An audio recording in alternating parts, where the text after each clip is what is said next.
নমস্কার বন্ধুরা, আশা করি আপনারা সকলেই ভালো আছেন এবং সুস্থ আছেন। রাধাকৃষ্ণ চ্যানেলে আপনাদের সকলকে স্বাগত জানাই। আমাদের সবার প্রিয় প্রেমানন্দ মহারাজজি উনি উনার একটা ভিডিওতে বলছেন, আমাদের মধ্যে অনেকে সবসময় ভাবে যে আমাদের কপালটাই খারাপ। ভাগ্যে কী লেখা আছে কে জানে, সারা জীবন মনে হয় কষ্ট করেই কাটাতে হবে। কিন্তু এই বিষয়ে মহারাজজি বলছেন, তুমি কিন্তু একটু বিশ্বাস করে দেখো।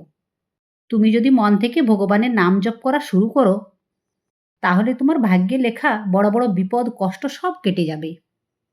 মহারাজজি বলছেন, আমরা জীবনে সফল হওয়ার জন্য অনেক চেষ্টা করি, কিন্তু সেই চেষ্টাগুলো যদি ভুল রাস্তায় হয় তাহলে সব বেকার। ঠিক যেমন নোংরা জল দিয়ে হাত ধুলে হাত কখনো পরিষ্কার হয় না, তেমনি ভুল কাজ করে জীবনে কখনো উন্নতি করা যায় না। তাই সৎ চেষ্টা করো আর সবসময় ভগবানের নাম জপ করার চেষ্টা করো, কারণ এই নাম জপ পড়লে তোমার ভাগ্যে যে দুঃখ লেখা ছিল সেটা কিন্তু শান্তিতে বদলে যাবে, আর যা কিছু তোমার বিপক্ষে ছিল সেগুলো সব পক্ষে চলে আসবে এবং তুমি এতটাই ভাগ্যবান হয়ে যাবে যে তুমি যদি কাউকে ছুঁয়ে দাও তার ভেতরে সব খারাপ চিন্তাও দূর হয়ে যাবে। তারপর মহারাজজি বোঝাচ্ছেন, এই পৃথিবীতে কত রকমের জীবজন্তু আছে আর তাদের কিন্তু আনন্দ সব আলাদা আলাদা জায়গায়। যেমন মাছ জলে থাকতে ভালোবাসে আর জলের বাইরে রাখলে মাছ বাঁচবে না। আবার পাখিরা আকাশে উড়তে ভালোবাসে, ঠিক তেমনি আমাদের মধ্যে সবচেয়ে মানুষের জায়গা হলো ভগবানের নাম। এই নামের ভেতরে আমরা সবচেয়ে বেশি আনন্দ খুঁজে পাব। এরপর মহারাজজি আমাদের জীব নিয়ে বলছেন, আমাদের এই যে জীব, এই জীব কিন্তু অনেকটা সাপের মতো। সাপের জীব যেমন সবসময় লপলপ করে, আমাদের জীবও তেমনি সবসময় এটা খাবো ওটা খাবো এটা বলবো এইসব ভাবে। আর আমাদের মুখটা যেন সাপের একটা গর্ত। আমরা যদি এই জীব দিয়ে ভগবানের নাম না নিই, তাহলে আমাদের কপালে যতই সুখ লেখা থাকে না কেন সেগুলো সব দুঃখে বদলে যাবে। তাই যারা ভগবানকে ভুলে যায় তাদের জীবনে অনেক সুখ থাকলেও শেষে সেটা বড় কষ্টের কারণ হয়ে দাঁড়ায়। যেমন ধরো, স্বপ্নে যদি কেউ রাজা হয় তাহলে তার খুব আনন্দ, আর ঘুম ভেঙে গেলে মনে হয় আরে আমার কাছে তো কিছুই নেই। ঠিক তেমনি জীবনের শেষ সময় গিয়ে আমাদের মনে হবে সারা জীবন টাকা পয়সা সম্মান রোজগার করে কোনো লাভ হয়নি। আর এদিকে মহারাজজি বলছেন যে ভগবানের নাম নেওয়ার সময় মন একেবারে আনন্দে ভরে ওঠা উচিত। ভগবানের রূপ আর তার লীলার কথা শুনলে আমাদের আনন্দে নেচে ওঠা উচিত। যে হৃদয়ে ভগবানের কথা শুনে আনন্দ পায় না, যে চোখ ভগবানের ভালোবাসায় জল পড়ে না, এই চোখ অন্ধ হয়ে যাওয়াই ভালো। যখন আমরা একা বসে থাকব ভগবানের কথা ভাবতে ভাবতে গায়ে যেন কাঁটা দিয়ে ওঠে। ঠিক যেমন একজন লোভী মানুষ তার জমানো টাকার কথা ভাবলে খুব খুশি হয়, আমাদেরও ভগবানের নাম শুনলে তেমনি ঠিক খুশি হওয়া উচিত। তারপর প্রেমানন্দ মহারাজজি বলছেন, আমরা অনেকেই ভাবি কোনো সাধককে আমরা খেতে দিলে, জামা দিলে আমরা হয়তো ভাবি খুব বড় সেবা হয়ে গেল, কিন্তু এটাকে পুরো বৈষ্ণব সেবা বলা যায় না। আসলে সেবা হলো কোনো গুরু বা সাধুর কথা অক্ষরে অক্ষরে পালন করা আর নিজের জীবনটাকে সেইভাবে চালানো।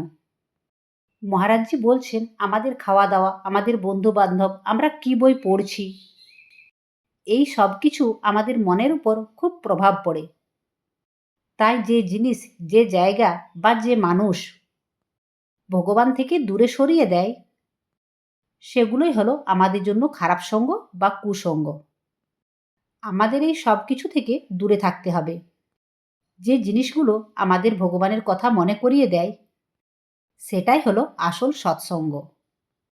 এরপর মহারাজজি বলছেন, জীবনে যদি খুব বড় অপমান বা দুঃখ আসে, সেই দুঃখের সময় আমরা যদি ভগবানকে রাধা রাধা রাধা বলে ডাকি, তাহলে সেই দুঃখটা আমাদের জন্য অনেক বড় আশীর্বাদ, কারণ সেই কষ্টটা আমাদের ভগবানের কাছে টেনে নিয়ে গেল।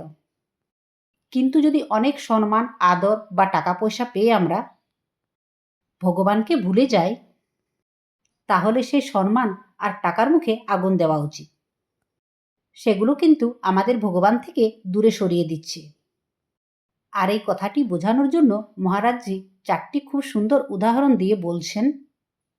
প্রথম উদাহরণ হলো ভক্ত প্রহ্লাদের। প্রহ্লাদ তার বাবাকে খুব ভক্তি করতেন, কিন্তু যখন তার বাবা হিরণ্যকশিপু তাকে ভগবানকে ডাকতে বারণ করল, তখন প্রহ্লাদ তার বাবাকেও ছেড়ে দিল। এরপর দ্বিতীয় উদাহরণ হলো রামায়ণের ভরতজির। ভরত তার মা কৈকেয়ীকে খুব ভালোবাসতেন, কিন্তু যখন তার মা রাম ভগবানকে 14 বছরের জন্য বনবাসে পাঠিয়ে দিলেন, তখন ভরত তার মায়ের মুখ দেখাও বন্ধ করে দিল। এরপর তৃতীয় উদাহরণ হলো বিভীষণের।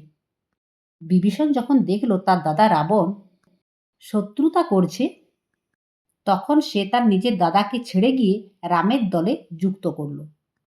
আর চতুর্থ উদাহরণ হলো রাজা বলির। যখন বামন ভগবান এলেন আর রাজা বলির গুরুদেব তাকে আটকাতে চাইলেন, তখন রাজা বলি ভগবানের জন্য নিজের গুরুদেবকেও অমান্য করলেন।